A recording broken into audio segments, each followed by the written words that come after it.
effectivement, je suis enseignante-chercheuse à l'Institut Mines Télécom. Je suis la coordinatrice de cette chaire qui s'appelle Valeurs et politique des informations personnelles, qui existe maintenant depuis 10 ans. Donc nous travaillons sur la question des identités numériques depuis 2016. Et je suis également titulaire d'une seconde chaire qui s'appelle la chaire Économie des communs de données.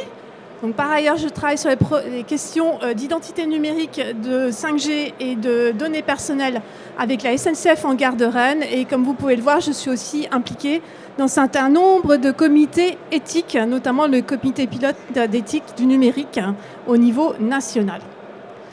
Donc, le contexte de ce portefeuille européen d'identité numérique qu'on appelle aussi Wallet, c'est effectivement, selon la Commission européenne, puisque je vous rappelle qu'il y a une proposition de règlement qui s'appelle le règlement IDAS, que je vais appeler le règlement IDAS 2, qui a été proposé en juin 2021. Et l'objectif de la Commission européenne et des institutions européennes, c'est d'accompagner la transformation numérique à l'échelle européenne pour disposer d'une identité numérique fiable, pour accéder à des services, effectivement, on constate tous qui sont de plus en plus dématérialisés.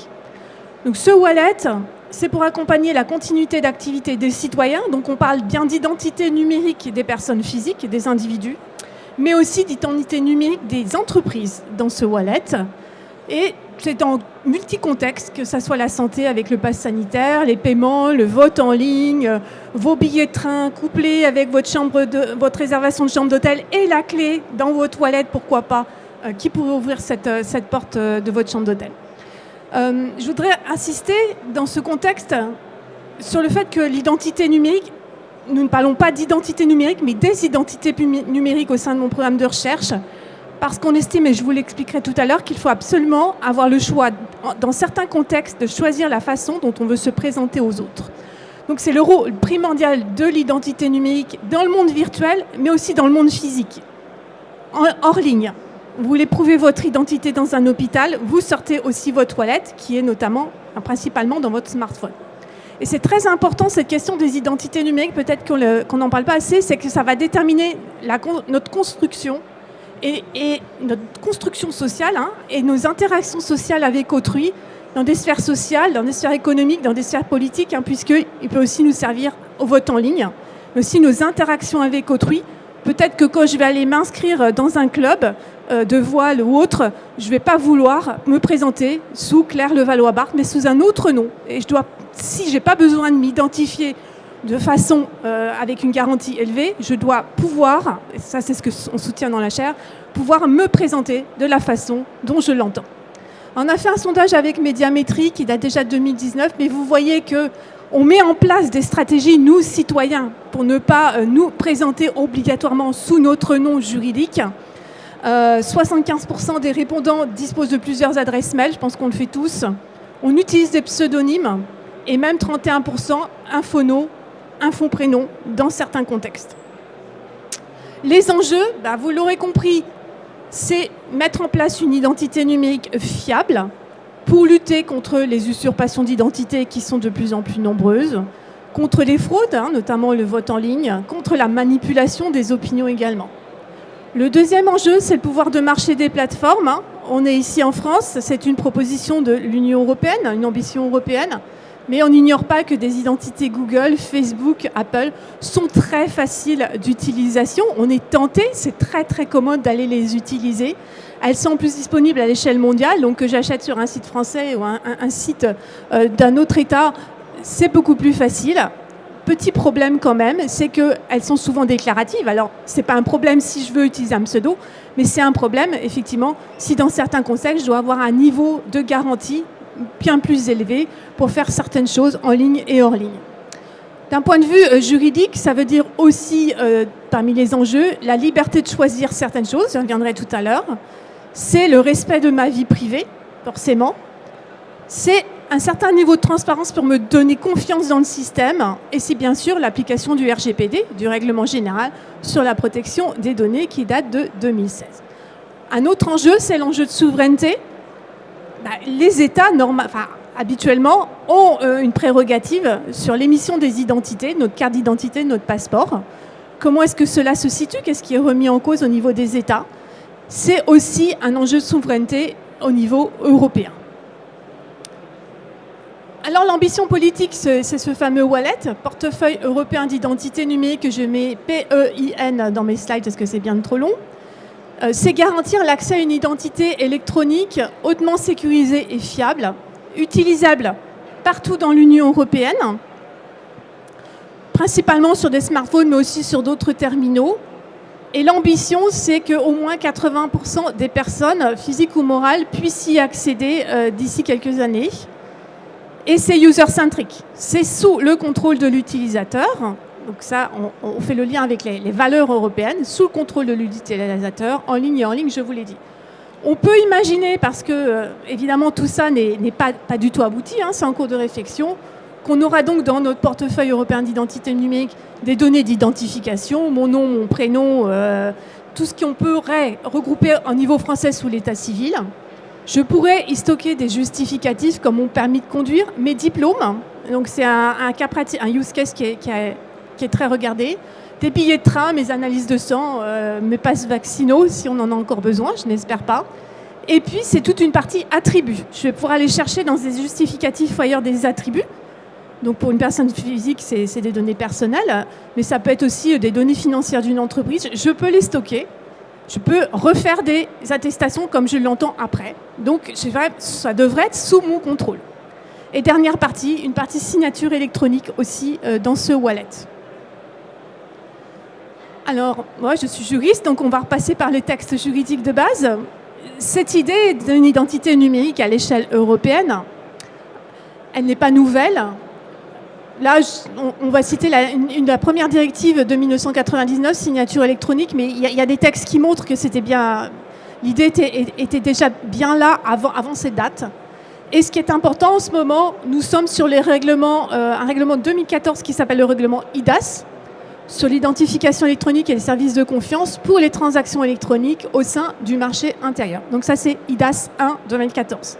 Si vous voulez plus d'informations, on a un livre pluridisciplinaire, donc normalement qui ne doit pas vous faire peur, qui n'est pas trop juridique, pas trop technique, pas trop philosophique, pas trop économique, où vous pouvez normalement comprendre chacun des chapitres qui vous expliquent les enjeux du règlement IDAS 1 et des identités numériques.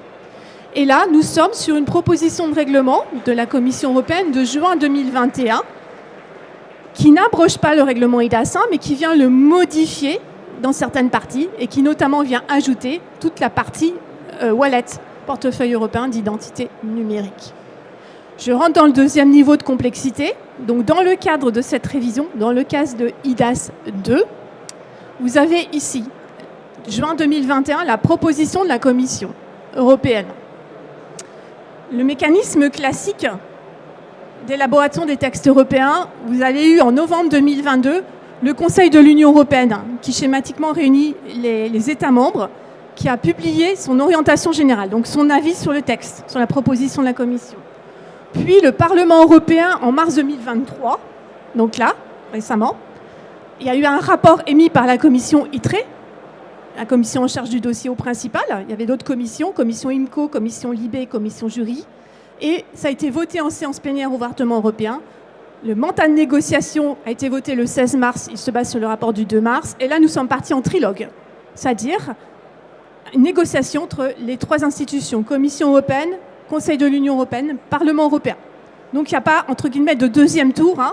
Il y a eu un tour, et là, ils partent directement en trilogue, en négociation. Pourquoi ? Pourquoi ? Parce que déjà, nous avons les élections des députés européens. La campagne électorale commence dès septembre 2023. Donc, dans un monde idéal, si on veut voir IDAS 2 aboutir, il faut que ça passe en séance plénière avant fin juillet, si on veut que le texte soit adopté. Donc voilà, on part en trilogue. En parallèle, la Commission européenne veut que les choses aillent assez vite. On ne va pas attendre que le législateur, en tout cas c'est sa position, se soit mis d'accord pour ensuite passer à l'implémentation. Donc, première chose, dès février 2022, on a une première version de l'architecture and reference network. C'est une déclinaison du règlement IDAS qui concerne uniquement le portefeuille européen d'identité numérique, où vous trouvez certaines spécifications techniques.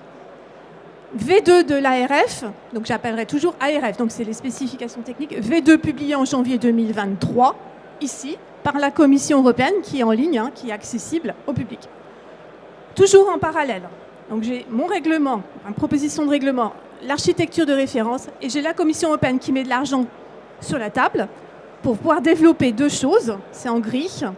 Déjà, un consortium est sélectionné en décembre 2022 pour développer les briques de base du portefeuille. Première chose. Qui pourront être mises à disposition des États membres. Donc les États choisiront ou pas les briques ou d'autres briques. Mais ils auront en tout cas le kit de base pour le wallet. Et deuxième chose, sélection de 4 consortiums pour tester les spécifications techniques et commencer à implémenter les principaux cas d'usage, notamment le permis de conduire. Donc ça, c'est décembre 2022. Dans un des 4 consortiums dans lesquels on est aussi à l'Institut Mintelecom, on a commencé le 1er avril, c'est pas une blague, officiellement le projet. Alors, cette présentation, j'ai divisé en 2 parties. D'abord, l'approche fonctionnelle. Quelles sont les principales fonctions? Qu'est-ce que IDAS 1 nous amène par rapport au wallet? Qu'est-ce qu'on garde pas? Et ensuite, ce que j'ai appelé l'approche critique. Alors, en tant que chercheur, l'approche critique, c'est voir ce qui est positif et ce qui est négatif. Où sont les problèmes quels sont les problèmes à résoudre?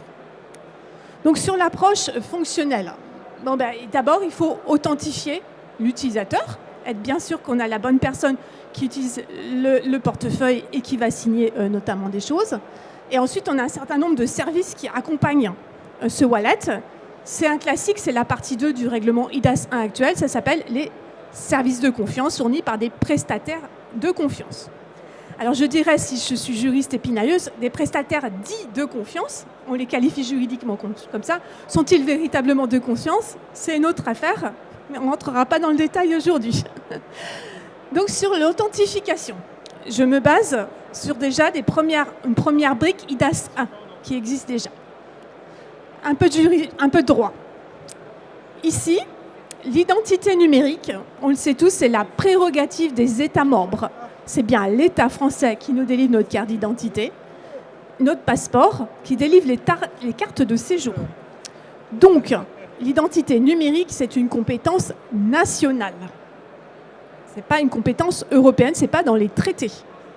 Donc, pas possible, par exemple, d'avoir une carte d'identité européenne qui remplacerait la carte d'identité française. Mais l'Union européenne a une compétence qui, par contre, lui a été déléguée, c'est la construction, le développement du marché intérieur. La libre circulation des personnes, la libre circulation des biens, des capitaux, des marchandises. Dans le cas de la libre circulation des personnes, si on veut circuler librement, il faut qu'on puisse prouver notre identité au-delà des frontières françaises. Quand on se déplace, mais aussi quand on reste en France, il faut qu'on puisse utiliser le portefeuille européen d'identité numérique. Je suis français, je recours à un fournisseur d'identité français, mais je peux acheter sur un site en ligne qui n'est pas français. Et surtout, je peux par exemple aller sur des sites publics d'un autre État membre et utiliser mon identité numérique de façon sécurisée. Donc, ça nous amène à une architecture de base juridiquement non négociable, c'est-à-dire que ça va se passer au niveau national, en France, en Italie par exemple et en Belgique. On va avoir des spécifications communes, un règlement commun, mais qui ne va intervenir que pour rendre les systèmes nationaux interopérables. C'est exactement la même chose sur les cartes d'identité électroniques. On a un règlement sur la carte d'identité électronique, mais qui n'intervient que pour rendre les choses interopérables et fonctionner entre elles. Donc, sur IDAS 1, très schématiquement et humblement, on voit qu'on va avoir des systèmes qui vont être proposés en France, en Belgique et en Italie, et ça passe par ce qu'on appelle un nœud national, un nœud IDAS, qui sont interconnectés entre eux. Donc pour s'interconnecter entre eux, justement, l'Union européenne là peut intervenir pour avoir un cadre d'interopérabilité. Donc on va fixer des caractéristiques communes pour que les systèmes nationaux d'identification électronique soient interopérables. Deuxième niveau de difficulté juridique, j'ai mon règlement IDAS et j'ai des actes d'exécution adoptés par la Commission européenne. Donc j'ai plusieurs actes d'exécution. J'en ai 4 sur l'identification électronique. J'en ai 4 déjà. Donc on fixe des spécifications communes et on met en place une procédure pour s'assurer que chaque schéma au niveau national, chaque schéma d'identification électronique, respecte les spécifications techniques communes. Comment ça se passe? Un État veut notifier à la Commission européenne un schéma en disant « il est conforme IDAS 1 ». À ce moment-là, on a une revue par les pairs. Les experts nationaux dans un comité regardent toutes les spécifications communes, disent oui, c'est conforme IDAS 1. L'État membre donc a notifié, les pairs ont regardé, c'est bien, c'est conforme IDAS bien, et alors le schéma est publié au journal de l'Union européenne. À partir de là, c'est automatique. C'est ce qu'on appelle le principe de reconnaissance mutuelle en droit. Un État A ne peut pas refuser l'utilisation d'un moyen d'identification électronique notifié par un État B.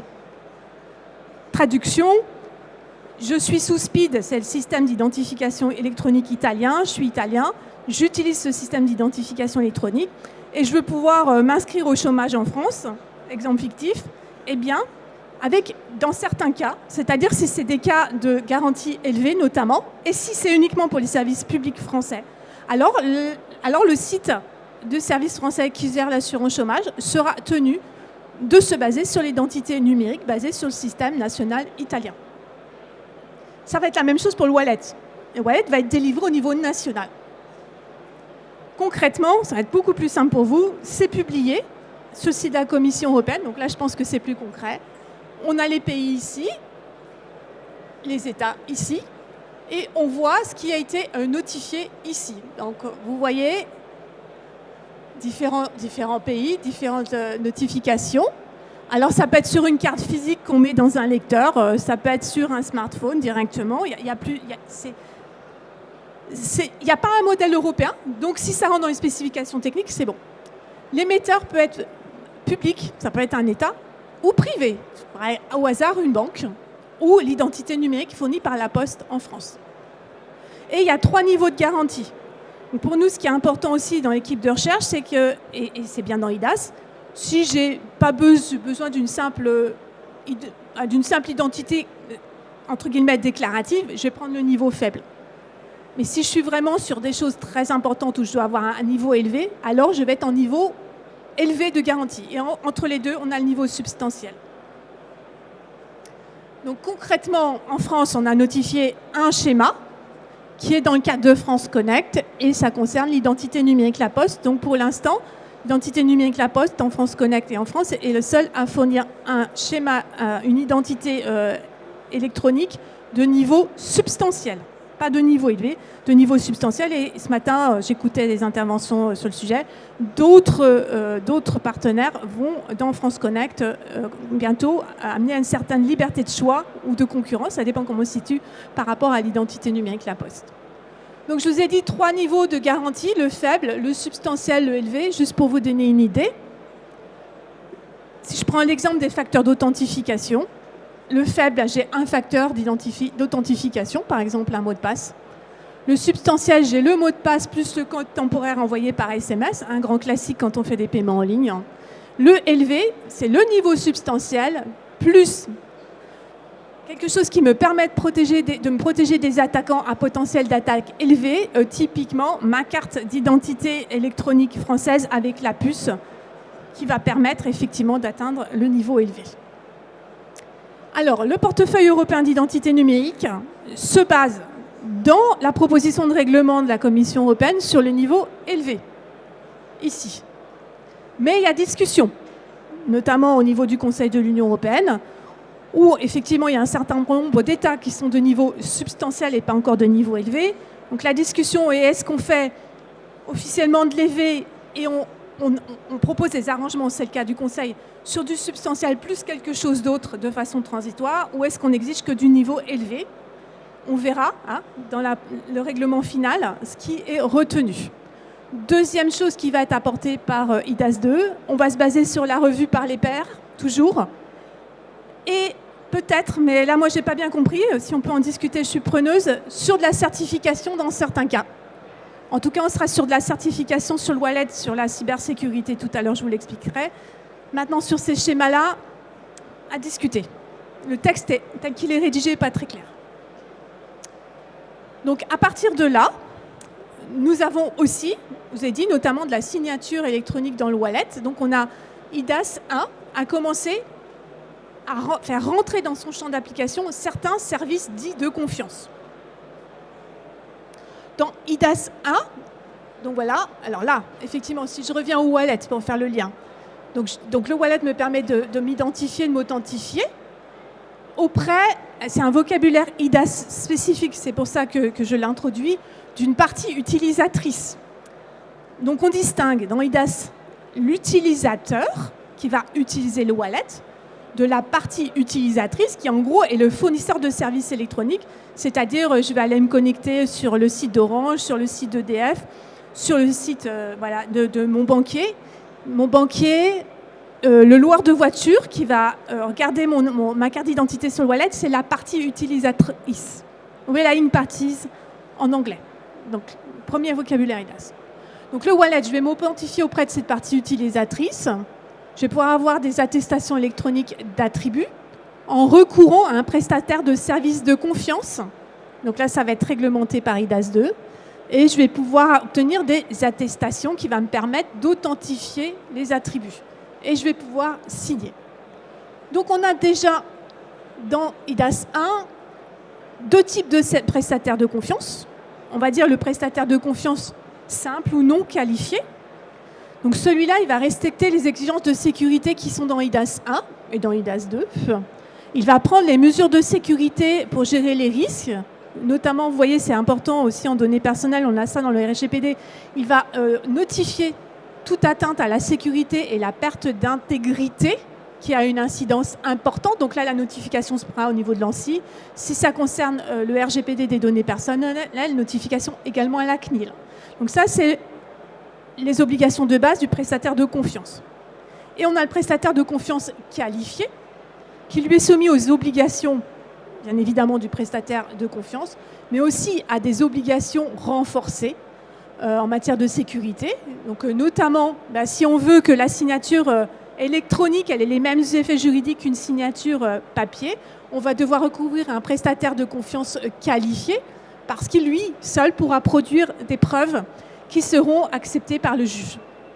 Il va tenir à jour des bases de données relatives aux certificats, il va prendre une assurance responsabilité, il va assurer la continuité de service.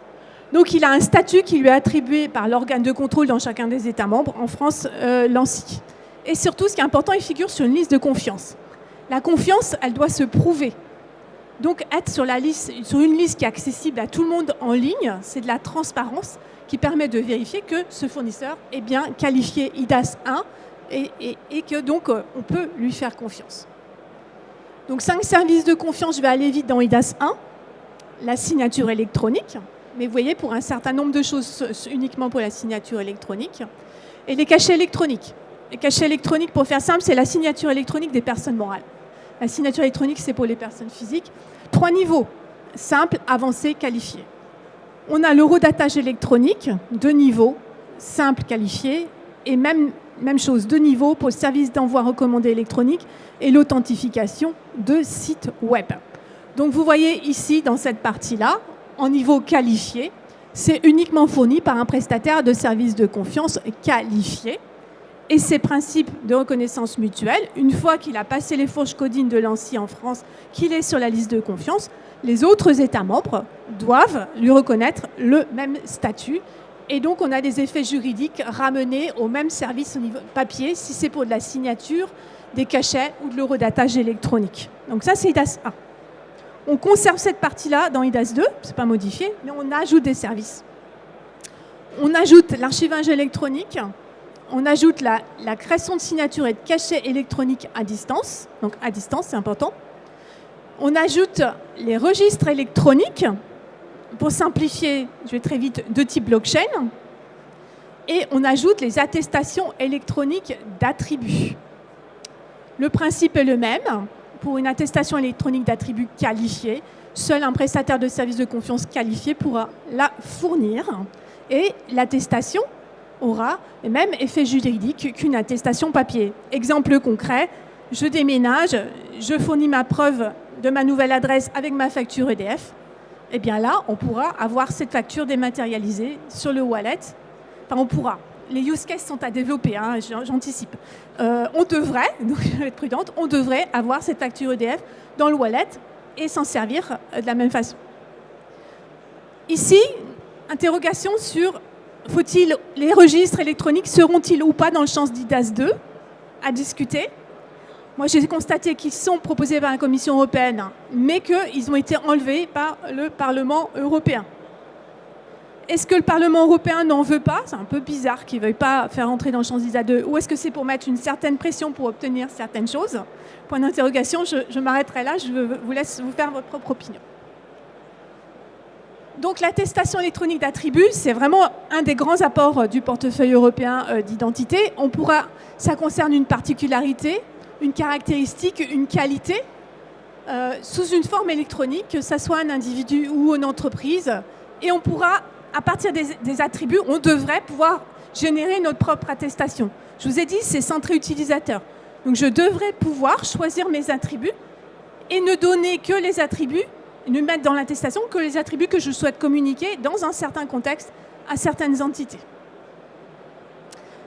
La chose nouvelle dans IDAS 2, c'est que pour certains attributs, le prestataire de services de confiance qualifié, qui délivre une attestation d'attributs qualifiés, va pouvoir aller vérifier la véracité d'un certain nombre d'attributs que je vous ai mis ici. Ici, auprès de ce qu'on appelle les sources authentiques. Donc les sources authentiques, selon les pays, ça va varier, mais typiquement en France, adresse, âge, eh bien, on va les vérifier auprès de l'état civil, auprès de l'INSEE, auprès du RNIPP, du Répertoire national d'identification des personnes physiques, par exemple. Les diplômes, ça va dépendre qui a délivré le diplôme. Si c'est l'Institut Mines-Télécom, on peut supposer que l'Institut Mines-Télécom pourrait devenir une source authentique. Donc voilà un petit peu. Et puis permis de conduire, en France, fichier national des permis de conduire. Donc tout ça doit se mettre en place et vous voyez que ce n'est pas quelque chose qui peut se mettre en place du jour au lendemain. Pour en résumer, un petit schéma qui est issu de l'ARF, donc l'Architecture and Reference Framework de janvier 2021.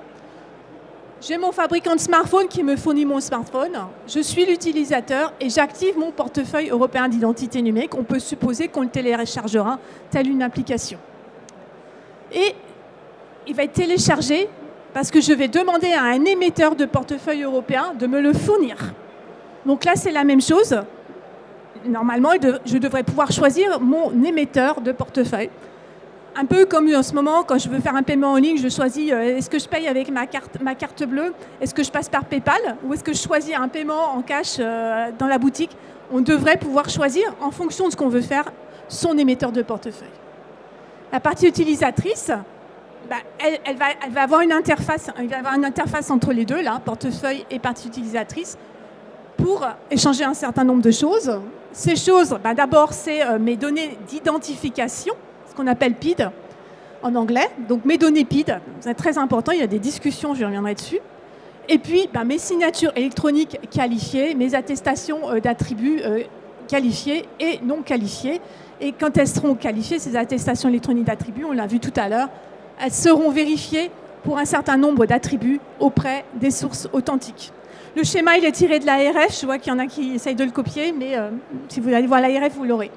Pas tout à fait comme ça, mais il est vraiment tiré de l'ARF. Et un certain nombre de choses, d'entités, de rôles, disposeront de ces services, nous fourniront ces services en toute transparence, et ils seront sur des listes de confiance. Donc on élargit ces listes de confiance, y compris les parties utilisatrices devront déclarer qu'elles vont se baser sur un portefeuille européen d'identité numérique et devront déclarer un certain nombre de choses. Et là aussi, c'est en discussion de savoir jusqu'où on va dans la déclaration. Est-ce que toutes les parties utilisatrices devront se déclarer? Est-ce que certaines ne seront pas obligées de se déclarer? Selon les versions du règlement européen que je prends, d'IDAS 2, j'ai des versions différentes. Voilà, c'était pour ma première partie. Maintenant, tout ça, on va prendre un peu de recul. On va essayer. Et quelles sont les principales questions posées par ce portefeuille? Première chose, c'est la liberté de choix de l'utilisateur. J'ai parlé d'approche centrée utilisateur. De quelle liberté de choix je parle? On va détailler un petit peu. Deuxième chose, c'est être conforme au RGPD.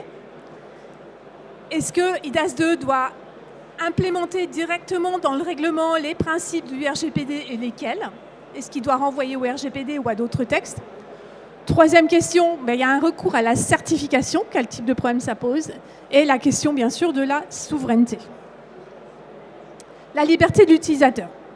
Alors là, elle se décline sous plusieurs formes. La première chose, c'est que certains pensent que ce processus de portefeuille européen d'identité numérique, c'est un risque insupportable pour nos droits et libertés. C'est un député européen qui fait partie de la commission Libé, les libertés et droits fondamentaux du Parlement européen, qui nous parle de risque de...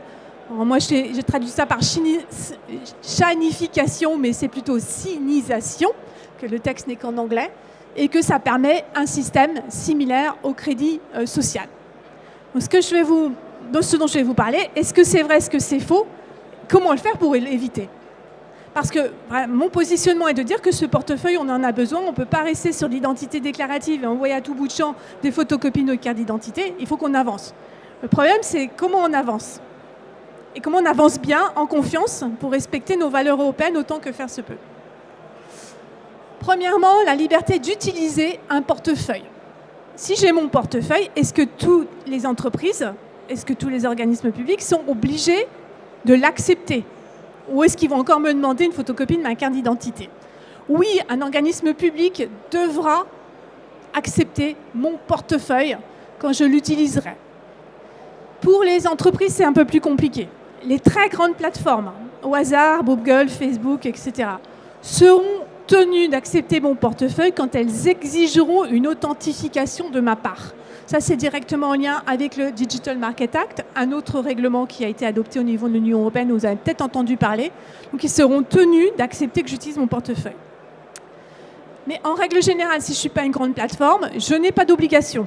Sauf, c'est le droit, principe, exception. Certains secteurs seront tenus d'accepter que je prouve mon identité avec le portefeuille européen d'identité, transport, énergie, services bancaires, etc. Et si le droit national, le droit de l'Union ou une obligation contractuelle exige une authentification forte, donc de niveau élevé. Non, je vais trop vite parce que c'est authentification forte dans le règlement, c'est pas marqué niveau élevé, donc c'est une authentification forte. Donc là, dans ces secteurs-là, ils seront tenus d'accepter mon wallet. Ensuite, est-ce que j'ai la liberté d'utiliser un format numérique? Est-ce que je pourrais toujours utiliser le format papier? C'est important. Je ne veux peut-être pas forcément laisser de traces. L'argument, c'est de dire « j'ai rien à cacher, donc j'utilise le système numérique ». Non, c'est un peu plus compliqué que ça. Je dois vraiment avoir une liberté. Je dois me sentir à l'aise dans la façon dont j'interagis avec autrui en règle générale. Alors là, il y a discussion. Pour utiliser un format numérique, il ne faut pas que ce soit trop cher, pas trop compliqué. Donc, le coût. Grande discussion. Dans le projet de règlement de la Commission, c'est marqué c'est gratuit pour les personnes physiques, c'est tout. Donc, sous-entendu payant pour les personnes morales, les entreprises. Le Conseil de l'Union européenne dit c'est gratuit pour les personnes physiques pour l'authentification. Donc, on peut en conclure que pour les autres choses, notamment les attestations électroniques d'attributs qualifiés, c'est payant. Le Parlement européen, sa position, c'est nos députés européens, si je schématise, est plutôt en notre faveur en tant qu'utilisateur. Donc lui, il va plus loin. Il dit la délivrance et l'utilisation du portefeuille est gratuite pour nous et pour les entreprises. Et ça doit être aussi gratuit pour utiliser une signature électronique qualifiée. Voilà. Quant au prestataire qualifié d'attestation électronique d'attributs, il doit pouvoir vérifier gratuitement l'authenticité des attributs auprès de la source authentique du secteur public. Je vous rappelle que les diplômes ne sont pas forcément délivrés par le secteur public.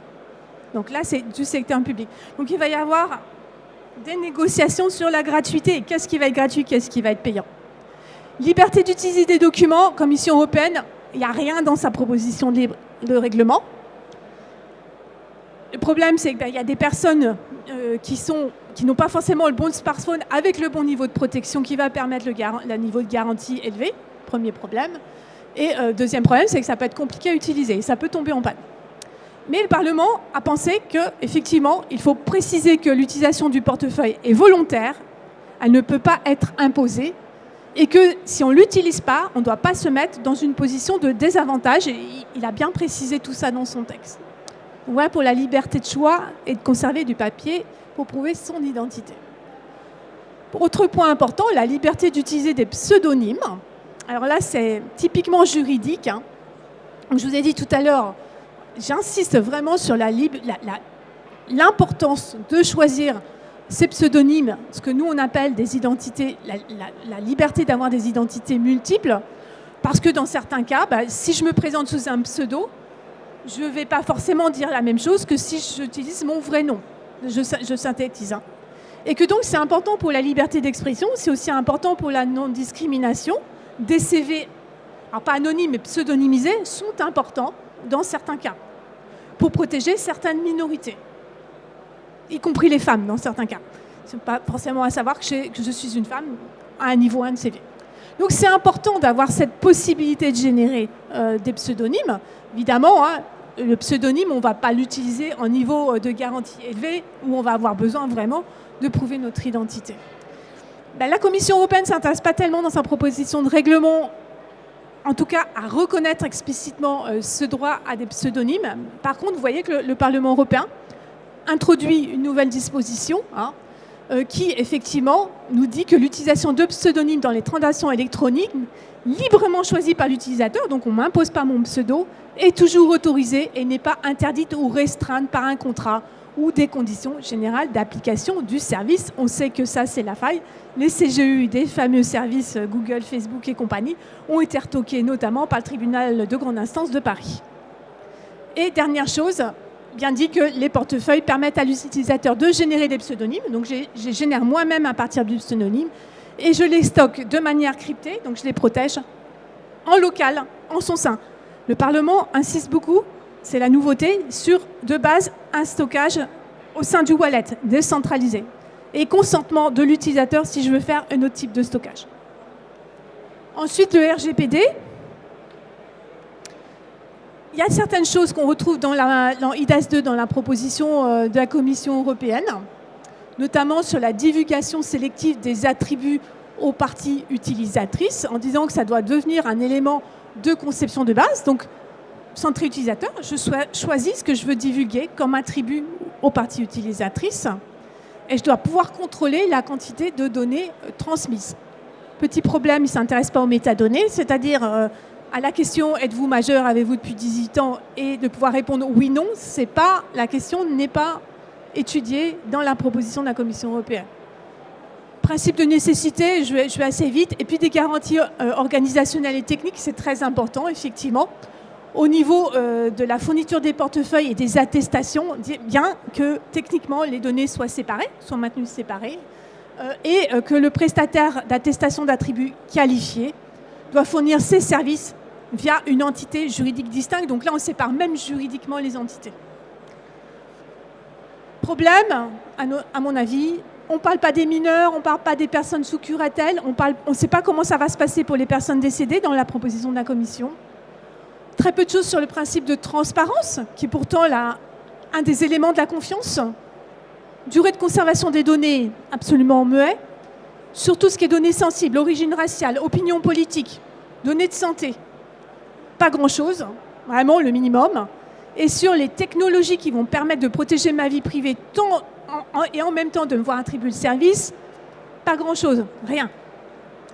Le Parlement européen nous propose un tableau de bord pour gérer la vie privée. Donc on aurait, si cette version est retenue, ce n'est pas fait. Hein, je vous rappelle, on est parti en trilogue, ils sont en train de discuter.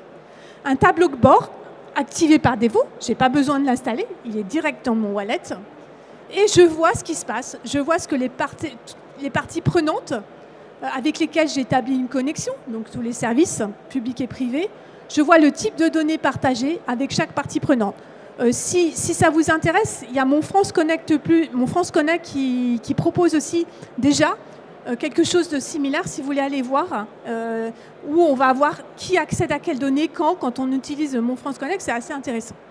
Et l'utilisateur doit pouvoir contrôler un certain nombre de choses, c'est-à-dire demander à une partie prenante de supprimer immédiatement des données personnelles. Hein, on implémente techniquement le RGPD. J'ai le droit de demander, quand les données sont plus en adéquation avec le service, à les supprimer. Je peux facilement prévenir l'autorité de contrôle en cas de demande illégale ou inappropriée de données. Le rêve, je clique et la CNIL est prévenue. Enfin, le rêve ou le cauchemar, ça dépend où on se situe. Et je peux révoquer l'attestation électronique d'attribut qui a été émise. Et il demande aussi qu'il y ait une interface pour informer les utilisateurs sans délai d'une violation de sécurité. Ça aussi, c'est RGPD. Hein. S'il y a une violation de sécurité d'un certain niveau, la CNIL est prévenue.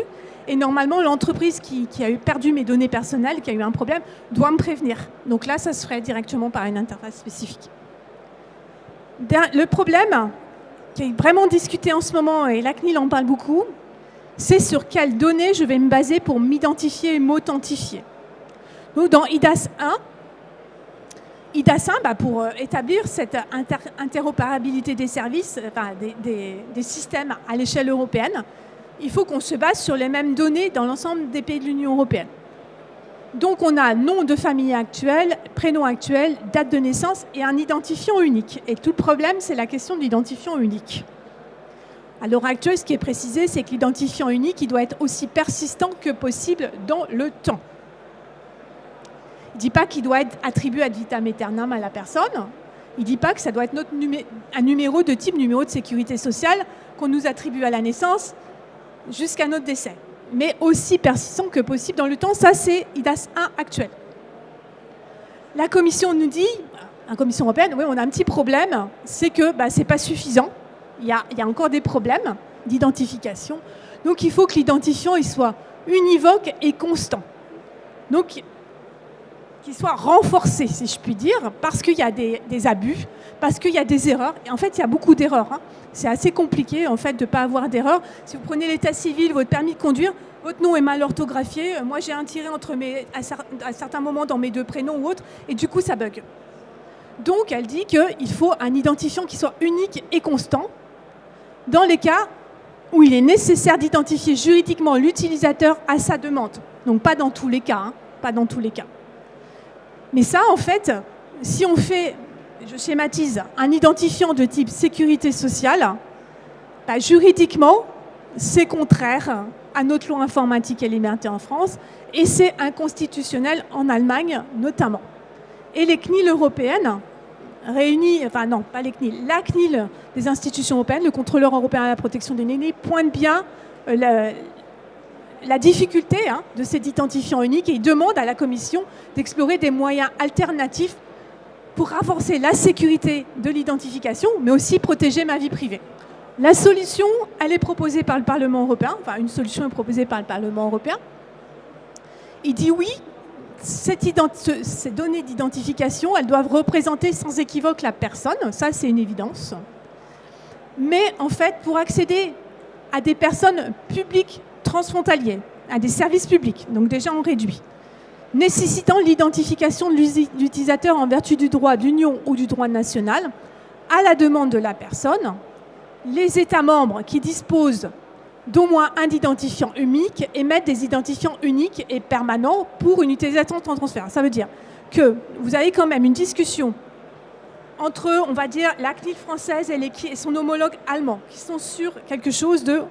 On ne doit pas avoir un identifiant unique de bout en ad vitam aeternam. Et d'autres pays qui ne voient pas où est le problème, qui ont une autre culture de la protection des données et de la protection de notre vie privée. Et donc la solution, c'est de dire, vous pouvez quand même avoir cet identifiant unique dans certains pays, mais dans d'autres pays comme la France, il faut pouvoir émettre des identifiants sectoriels ou des identifiants particuliers en fonction de la partie utilisatrice avec laquelle vous êtes en train de communiquer. Donc tout ça, ça doit se mettre en place et on va voir ce qui va être retenu. Mais d'un point de vue français et allemand, il n'est pas possible d'avoir un identifiant unique, constant. Ad vitam aeternam, ce n'est pas possible. Par rapport à notre droit, ce n'est pas possible. Donc ça, c'est vraiment un grand débat en ce moment. On a aussi des problèmes, des questions qui se posent sur la certification dans ce portefeuille européen d'identité numérique. Donc déjà, on introduit, c'est une nouveauté, ce n'est pas dans IDAS 1. IDAS 2 introduit la possibilité d'une certification cyber au titre du règlement sur la cybersécurité. Et donc pour ça, il va falloir adopter des schémas de certification sur la cybersécurité ou des parties de schéma. On aura des choses qui seront certifiées, différentes choses. Le Conseil de l'Union européenne, entre autres, le Conseil des ministres rajoute qu'effectivement, on doit aussi avoir comme cible notamment le stockage sécurisé du contenu cryptographique qui doit aussi faire l'objet d'une certification. Mais vous voyez, tout ça n'est pas précisé. Ça sera après normalement précisé dans les actes d'exécution. ce qui pose quand même un peu problème d'un niveau juridique. Il faut quand même que sur la certification de la sécurité, c'est important. Pour moi, juriste, il faut que ça soit précisé dans le règlement lui-même. Le niveau de sécurité n'est pas précisé non plus, n'est pas précisé dans IDAS 1. Et surtout, on a des difficultés à établir les normes. Si vous avez suivi les conférences de l'ENISA, notamment sur le sujet, ils nous disent bien que IDAS 1, ce qu'il y a dans le règlement IDAS 1 était assez spécifique. Ils pouvaient commencer à travailler et produire des normes. Là, pour l'instant, l'état actuel, ils ne savent pas trop sur quoi travailler, sur quelle base travailler. Donc, il y a un gros travail d'adoption des normes adaptées aux wallets. Quelles sont les cibles? Comment on construit tout ça? Et comment ça va s'articuler avec le règlement sur la cybersécurité. Le temps passe, donc j'accélère. On a aussi, c'est nouveau, alors c'est nouveau sans être nouveau, c'est bien prévu dans IDAS 2 une certification au titre du RGPD. Donc là, ça sera une certification sur les données à caractère personnel.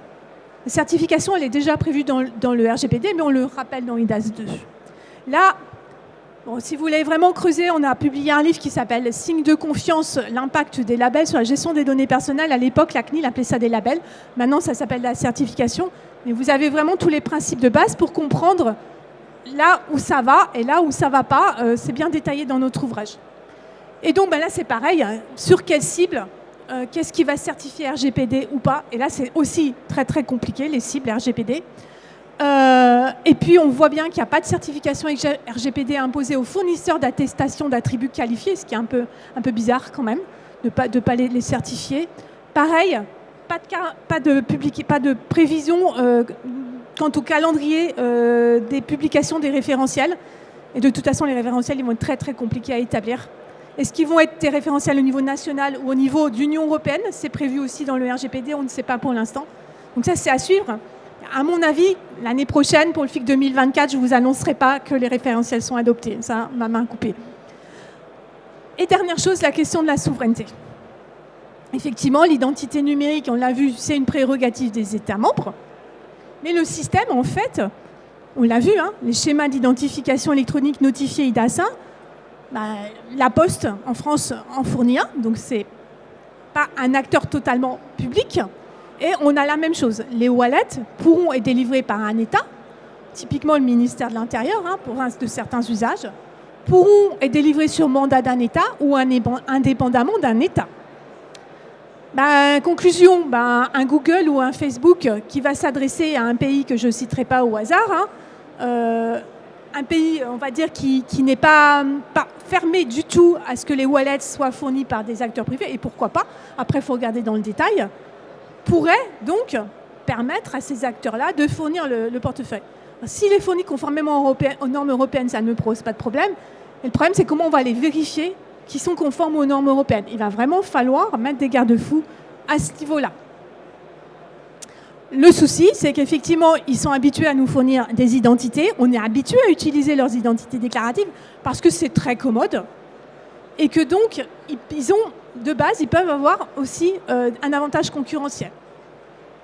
Et on voit bien que dans certains États, en fait, là, ça revient à un débat qu'on retrouve ici au niveau suisse, quand il y a eu une votation populaire qui a voté contre, en fait, le fait que l'identité numérique suisse ne soit pas générée par l'État, mais puisse être générée notamment par des banques ou des opérateurs télécoms. En fait, le débat, on le voit bien. Est-ce que l'identité numérique, c'est une question de business, de service, de consommation? Ou est-ce que ça va plus loin? Est-ce que c'est une question de vote en ligne? Une question de construction de notre société numérique? Et à ce moment-là, vous voyez bien qu'on comprend mieux pourquoi les citoyens suisses ont refusé que l'identité numérique soit fournie par des acteurs privés. C'est une question, et c'est une question culturelle, et les réponses diffèrent d'un État membre à l'autre. Et dernier point, j'en finirai là parce que je vois que le temps passe très très vite, la question de la souveraineté européenne. Effectivement, vous avez vu, normes en cybersécurité, nombreuses normes ailleurs, vraiment dans le règlement IDAS 2, il y a beaucoup de renvois aux normes. Et en fait, ça offre une certaine souplesse, le droit a défini les principes de base, et la normalisation qui se fait avec des acteurs publics et privés permet de suivre le cycle de l'innovation. Le problème, reconnu lui-même par la Commission européenne dans une communication de février 2022, bon, je pense que vous connaissez un peu le sujet, c'est qu'au sein des instances européennes, hein, les États membres sont sous-représentés. Ça prend énormément de temps de participer à la normalisation. PME, c'est la même chose. Et quant à la société civile, très peu présente. Donc la co-construction de la normalisation, c'est un peu sur le papier, mais en réalité, ce n'est pas ce qui se passe. Et au sein des instances internationales, et vous voyez là, je vous ai mis quelques instances qui sont impliquées dans la normalisation du wallet, les acteurs privés comme publics, non européens, on sait qu'ils ont étendu leur influence, hein, que ce soit les acteurs américains ou les acteurs chinois, et que dans certains cas, des normes sont adoptées, alors que, et c'est la Commission européenne qui le dit, elles sont souvent incompatibles avec les valeurs et les cadres réglementaires européens. Donc cette question est importante parce qu'on aura beau avoir un règlement européen et moi, juriste, j'aurais beau dire où est le problème, j'ai mes normes, mes normes juridiques, je les adopte. Ça ne se passe pas du tout comme ça en réalité. Si on a des normes qui nous sont imposées de facto avec des smartphones qui sont commercialisés et qui permettent d'avoir ces normes de facto, on a un gros problème de souveraineté et ce problème de souveraineté européenne ne se pose pas uniquement pour le wallet, comme vous le savez. Donc pour aller plus loin, je vous invite à aller sur le site de la chaire Valeurs et politique des informations personnelles où vous trouverez un certain nombre de choses. Et bientôt en publication et en accès, et c'est en train d'être lu en ce moment, les enjeux de la révision du règlement IDAS. Donc ce que je viens de vous dire en résumé, vous le trouvez rédigé. Et aussi, on va bientôt sortir un document d'une 30aine de pages sur les acteurs de l'écosystème de l'identité numérique. Parce que IDAS 2, vous l'aurez compris, implique de nouveaux acteurs, définit de nouveaux rôles, que ce soit les sources authentiques, les prestataires de confiance des attestations électroniques notamment. On ne sait pas trop où on va, vous voyez, c'est pas stabilisé tout ça, mais on fait déjà un premier point dans ce document que bien sûr on mettra à jour dès que le règlement IDAS 2, s'il est adopté, mais normalement il devrait l'être, sera adopté normalement en juillet, mais c'est une affaire à suivre. Merci pour votre attention. Claire Levallois-Bart, il nous reste quelques minutes pour des questions, d'éventuelles questions. Oui, monsieur. Allez, je vous glisse le micro. Merci. Bellassine Zouari, de l'École du numérique à l'Institut catholique. En fait, par rapport à donc ce numéro unique... J'entends mal, est-ce que... Oui, c'est bon là, ouais. Par rapport au numéro unique, est-ce que c'est prévu de l'avoir à la naissance ou à la majorité? Dans les PID, le numéro qui va être univoque là, pour identifier. Non, si j'ai bien compris, il va être généré au moment du téléchargement du wallet dans le portefeuille. Vous allez le télécharger, si j'ai bien compris, vous allez le télécharger et vous allez aller chercher vos noms, votre prénom, vos données, certaines données, et le PID sera généré à ce moment-là, sera mis dans le wallet. Donc si vous révoquez votre wallet, normalement pour des raisons de sécurité, il faudrait que ce numéro soit révoqué et vous en générez un autre. Ou comme j'ai dit, selon les secteurs, il faudrait normalement pour moi en générer un autre. Est-ce que pour un même individu, il pourra avoir deux numéros? Il peut générer deux fois normalement. C'est ce que j'espère. Oui, c'est ce qu'on suit de très près. D'accord. Mais c'est pas le numéro de sécurité sociale. Hein, c'était pour simplifier tout à l'heure. Ça sera un autre numéro, on est d'accord. Hein. Merci pour cette question. Autre question, monsieur. Merci madame pour cette intéressante présentation. Voilà, il y a un service qui devient essentiel aussi dans l'identité numérique, c'est les coffres-forts de mots de passe en fait, qui ont tendance également maintenant à fédérer en fait toutes les identifications. Est-ce qu'il n'y aurait pas quelque chose également à gratter du côté de la gestion des signatures, etc. Un service qui pourrait finalement lancer cette identité numérique européenne du côté de la gestion des mots de passe, hein. Alors, réponse de juriste, je n'ai rien vu dans mes règlements et je n'ai pas étudié la question, je ne peux pas vous répondre. Je vais être honnête, je ne vais pas vous répondre n'importe quoi. J'ai bien vu que l'industrie française, notamment, demande un Secure Element au sein, parce que le Secure Element n'était même pas abordé dans la proposition de la Commission européenne, savoir s'il allait en avoir un ou pas. Dans la version du Conseil, il commence à l'aborder. Mais c'est tout ce que je peux vous répondre. Je ne suis pas compétente et qualifiée pour répondre à votre question. Je suis désolée. Dernière question. Je pense qu'il y avait un élément de réponse à la question qui a été posée là, qui a été donnée ce matin sur la présentation sur les blockchains pour la gestion des identités autosouveraines. Je pense que c'est peut-être pas toute la réponse, mais en tout cas la question de l'infrastructure technique pour être capable de gérer ces identités, c'est un vrai sujet qui dépasse le cadre juridique. Ma question, alors moi, c'était plus sur le spectre européen. Est-ce qu'on ne se trompe pas? On a une question de souveraineté nationale, une question européenne, et puis on a un Internet quand même, un espace numérique qui est mondial. Est-ce qu'à restreindre les choses à l'échelle européenne, finalement, on fait le bon choix? C'est quoi les limites? Et c'est quoi les interactions qu'on pourra avoir sur ce système de gestion d'identité avec tout ce qui n'est pas européen? Alors, j'ai peut-être donné l'impression effectivement que c'était restreint aux États membres de l'Union européenne, mais bien sûr, juridiquement, il va y avoir des passerelles, des reconnaissances mutuelles et autres mécanismes juridiques pour qu'il y ait des mises à niveau, dans un monde idéal, des mises à niveau et qu'on puisse aussi accepter des systèmes non européens. Première réponse.